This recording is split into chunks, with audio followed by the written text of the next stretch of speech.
Ya, keselamatan kerja. Ruangan juga sudah di. Ini sama Pak Fatur namanya isinya. Enggak. Mari Bapak Ibu kepala. Mari Bu masuk Bu. Ini ruang praktek untuk membekali anak-anak tentang keselamatan kerja. Nah, Dojo safety.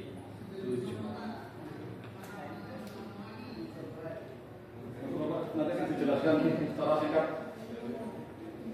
Monggo silakan masuk. Ya. Jadi selamat datang. Selamat datang. Saya Kepi Dojo Bu, Bapak. Di sini anak-anak belajar tentang keselamatan kerja. Jadi di tempat ini mereka belajar tentang safety yang ada di industri. Jadi dengan cara apa? Dengan cara merasakan kejadian yang mungkin terjadi di industri. Nah, di sini ada beberapa alat peraga. Yang pertama ada simulator memasang regulator gas. Kebetulan kan di kita ada jurusan tata boga. Jadi kita ajari anak itu bagaimana cara memasang regulator gas yang baik dan benar. Jadi kita simulasikan bagaimana cara memasang ketika salah apa yang terjadi, misalnya ada keluar apinya, cuman untuk saat ini kita tidak peragakan, mungkin itu agak sedikit berbahaya di ruangan gitu. Kemudian yang sebelahnya di sini ada simulator mesin potong gitu. Jadi bagaimana cara menggunakan mesin ini dengan baik, dengan aman. Kelihatannya sepele Bu Bapak, tetapi ini sangat berbahaya sekali gitu. Jadi ini adalah alat pemotong kain gitu. Tetapi sangat berbahaya sekali ketika kita tidak menggunakan peralatan safety gitu. Ini contohnya saja, ya ibaratnya ini jari kita, seandainya kita salah menggunakannya, ini dapat dengan mudah putus ketika kesenggol pisaunya. Ini jadi lunak sekali. Jadi dengan menggunakan alat ini bagaimana caranya, cara memegangnya, cara mengamankan kabelnya seperti itu. Kemudian langsung putus Pak, padahal ini lebih keras daripada jari kita Pak. Jadi dalam aplikasinya harus menggunakan sarung tangan yang bahannya terbuat dari besi. Jadi contohnya ada di sebelah sana. Contoh alat pelindung diri, ada sarung tangan karet untuk listrik, kain, kemudian ada besi, ada sarung tangan panas yang terbuat dari kulit. Itu kita gunakan ketika kita melakukan proses pengelasan.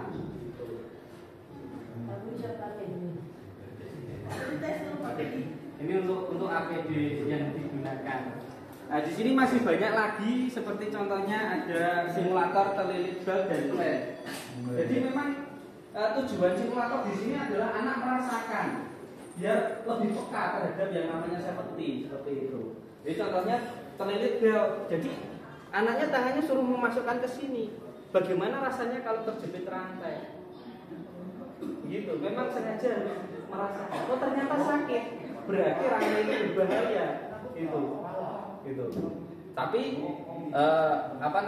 dalam koridor yang aman. Jadi tidak terus dijepit sampai terluka itu tidak. Di sini ada penggunaan simulator safety shoes. Gitu. Kenapa toh kalau di industri itu kita menggunakan safety shoes? Tujuannya itu apa kan? Jadi kalau di industri itu kan resiko bahayanya lebih tinggi.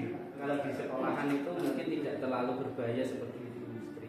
Contohnya ketika kita menggunakan sepatu kulit biasa, kemudian ada benda yang jatuh. Ini ibaratnya saya contohkan, kapur ini adalah jari-jari kaki kita. Kita contohkan seperti itu. Kemudian ada sebuah benda yang jatuh, beratnya mungkin hanya 2 kilo. Hanya 2 kilo. Tetapi kalau itu dijatuhkan dari ketinggian 1 meter, ternyata tumpuan yang terjadi di kaki kita itu sama persis ketika kita kejatuhan benda seberat 1 ton. Ya, yang terjadi adalah, coba kita lihat. Ini hanya 2 kilo.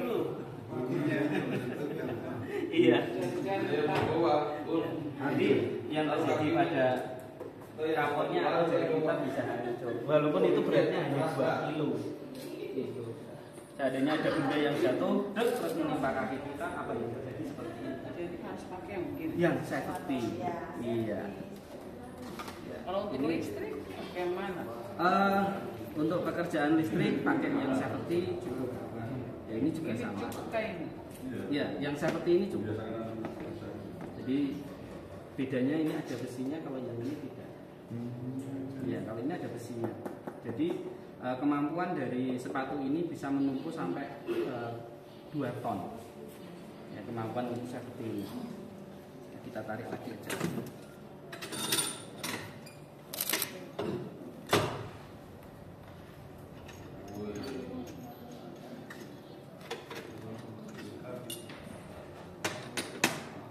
Dengan kapur yang sama, dengan ketinggian sama, beban yang sama.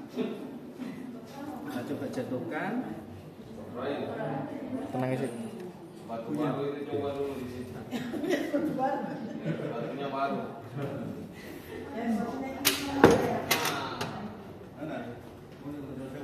Dengan sepatu safety masih aman. Kenapa masih? Antara perbandingan antara sepatu yang safety dan yang tidak safety, Pak. Sama-sama dijatuhi dengan benda yang. Kemudian kalau yang ini pegangan handrail, mungkin Ibu bisa turun sebentar. Apa yang dirasakan? Pegang besinya. Tanpa pegang dulu tidak apa-apa. Mungkin bisa dirasakan tanpa Jatuh ke bawah. Tidak nyaman. Loncat. Iya. Tanpa memegang sentral yang dirasakan apa? Goyang. Waktu terakhir tadi. Tidak nyaman. Waktu terakhir tadi sedikit berbahaya. Kenapa? Pendek dia. Nah, di sini ada tangga yang tidak standar. Ya, Tapi dengan menggunakan handrail itu tidak akan bahaya itu bisa dikurangi. Dengan kita memegang. Kalau pegang gini lah. Daripada yang tanpa memegang. Nah, Efeknya berbeda. Gitu. Kan kita juga tidak tahu tangga itu apakah semuanya normal atau ada masalah. Jadi fungsi handrail itu seperti itu. Jadi kenapa kita kalau naik turun kita harus Oh, ini biasa dipakai di bis itu. merasakan, Las-las barang. bisa merasakan ketika ada percikan logam atau benda-benda yang lain itu rasanya gimana tanpa menggunakan kacamata. Seperti contohnya ketika kita dalam pekerjaan menggerinda besi itu kan ada logam yang terpental itu kan sangat berbahaya ketika kita menggerinda tanpa menggunakan kacamata gerinda. Ini diajarkan di sini. Iya, las gerinda. Kebetulan kan kita di tekniknya kan ada 3 jurusan. Jadi kita contohkan di sini. Terkadang itu tanpa kacamata pun tidak ada masalah ya, tapi kan kita tidak tahu.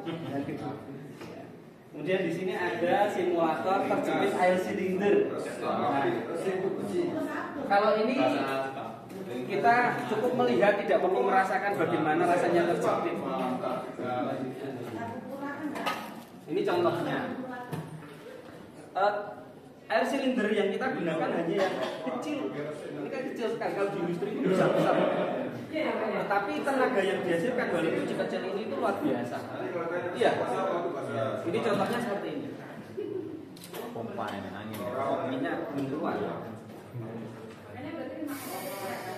Ini contohnya kekuatan angin itu. Iya, minyak angin. Kalau kita lihat dari kecepatan, kekuatannya luar biasa. Padahal benda kecil sekali. Itu. Jadi ketika di industri, ketika melihat air silinder itu kita tidak boleh main-main istilahnya. Harus sangat berhati-hati. Itu sangat berbahaya sekali. Iya, kesenggol dikit, keluar kena patah lagi. Iya, nanti simulatornya kebetulan ini ada alatnya yang kecil tapi cukup untuk bisa merasakan sengatan listrik seperti apa. Mungkin pernah mencoba Mas? Saya hampir mau terbakar itu. Sedikit saja. Pegang dulu. Kalau ini yang paling kecil. Ini yang paling kecil, insya Allah aman, tidak ada masalah. Ini yang paling kecil. Mau mencoba? Mungkin. Ya, itu adalah listrik yang dikondisikan tidak berbahaya ya. Mungkin di posisi yang lain. Ini kecil sekali rasanya. Ya.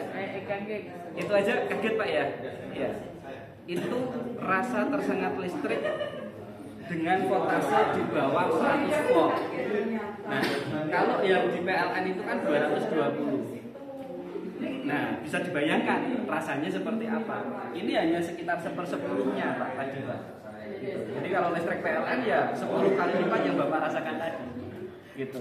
Ini lebih tinggi lagi nih, tapi tidak disarankan untuk dipegang. Ini lebih berbahaya. Karena listrik itu selain mengalir, ini simulasi benda tumpul tapi berbahaya. Kita tidak boleh main-main juga dengan benda yang kelihatannya tumpul. Karena walaupun tumpul, ketika kita ada tekanan, ibaratnya kayak ini adalah kulit kita. Ada tekanan, kemudian ada gesekan, ini bisa sobek.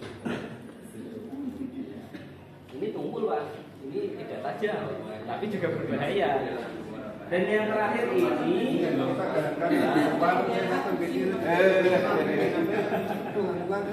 iya, ini yang tulang belakang betul Pak, efek dari tulang belakang. Karena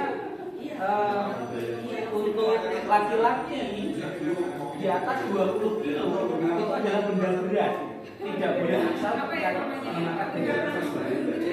Kalau perempuan di atas 12 kilo tidak boleh diangkat sembarangan. Ada caranya. Yang pertama di sini kan ada 2 benda. Kira-kira benda yang mana Pak? Kita harus ini benda yang berat, oh ini tidak. Jadi cara mengangkatnya pun berbeda. Kira-kira benda yang ini. Iya, boleh dicoba. Ya, Gun, bekas atlet angkat berat. Jangan pelan aja, kira-kira beratnya. Jangan sampai ke angkatnya. Ya. Nah. Tadi bisa menjawab ini karena apa? Sebelumnya, ini kan bentuknya sama ini. Enggak, kalau dimensinya sama. Ya. Terkadang kita prediksi pertama dari warna, tapi warna itu tidak mempengaruhi apapun. Posisi itunya, penangannya. Warna itu tidak mempengaruhi apapun. Cara kita membedakan benda ini berat atau tidak, yang paling sederhana adalah menggerakkan menggunakan tangan. Kalau kita gerakan mudah sekali, oh ya tidak masalah. Tetapi kalau kita gerakan pakai tangan ini susah. Kita tidak boleh asal dalam mengangkat. Terus bagaimana kalau benda itu lebih dari 20 kilo? Nah, ketika kita angkat seperti ini terancam tulang punggung kita berbahaya. Ya mungkin angkat semen itu juga sama, boleh seperti ini. Jadi posisi tulang punggung kita harus lurus, tidak boleh kita dengan tulang punggung yang tetap tegak, ya. Gitu. Ilmu baru. Jadi kita datang-datang asal angkat saja. Tapi kalau gini, wah itu nanti bahaya.